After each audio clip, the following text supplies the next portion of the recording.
All right, thank you very much, Matt. Now, this morning we're joined by Attorney General Austin Knudsen. Attorney General, thank you very much for carving a little time out of your Thursday to be on with us this morning. Yeah, you bet. Glad to do it. Absolutely. Now, we have some big topics to talk about this morning. First, let's talk about something on so many people's minds, and that's the fentanyl crisis that's affecting the Treasure State.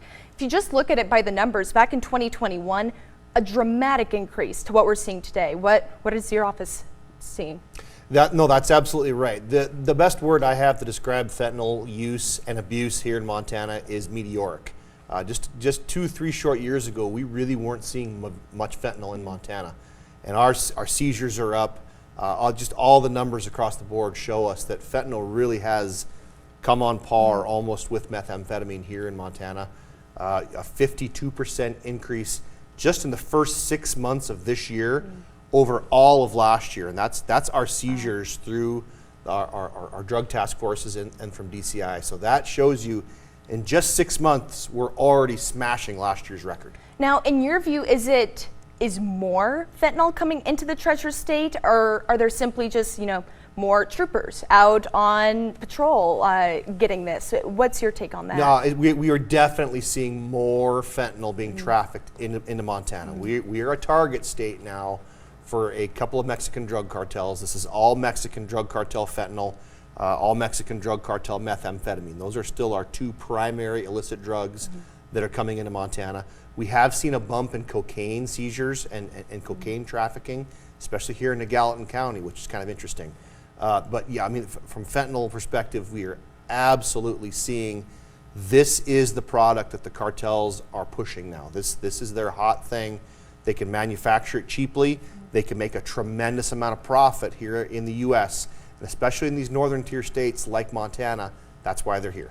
And what resources are now available to troopers? I know we've talked previously about the K-9 units that are out there, some of which are trained to detect fentanyl. What other resources are out there for our troopers, police officers, sheriff's deputies? Yeah.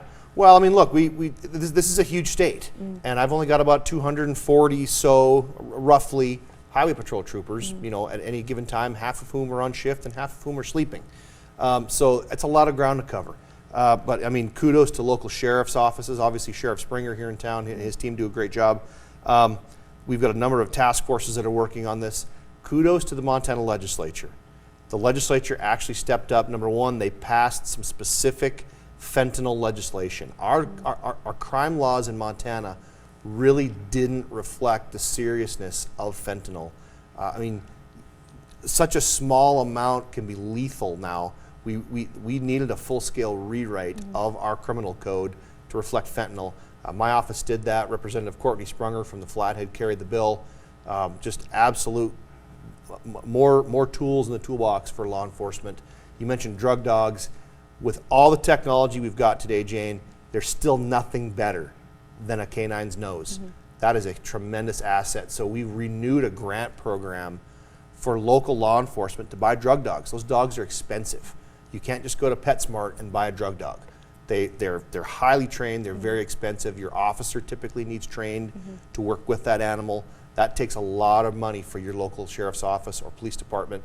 So we've got a grant program administered by the legislature where we can get that money out to your local law enforcement agency to get them a drug dog. Now, one last thing that I wanted your take on. Just recently, last month, Bozeman Police Department operated a sex sting, a prostitution sting, just right here locally, and 18 men were arrested and ultimately charged with different crimes.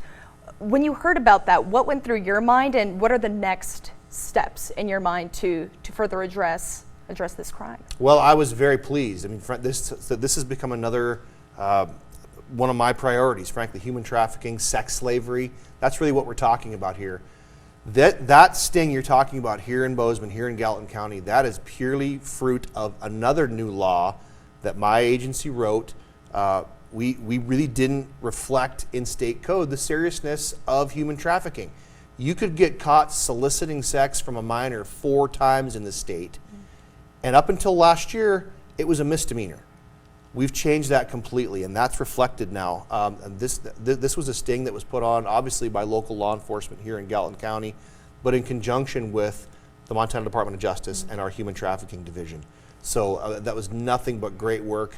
You're going to see more of this. We're taking this very seriously in Montana, And if you're one of these individuals who thinks you're going to get online and order a human trafficking victim and nothing's going to happen to you, I got news for you. You're going to get whacked hard, and that's what happened here in Bozeman, and we're going to see more of these. Well, Attorney General Austin Knudsen, always a pleasure to talk with you, and thank you so much for coming on to Montana this morning. Always welcome back.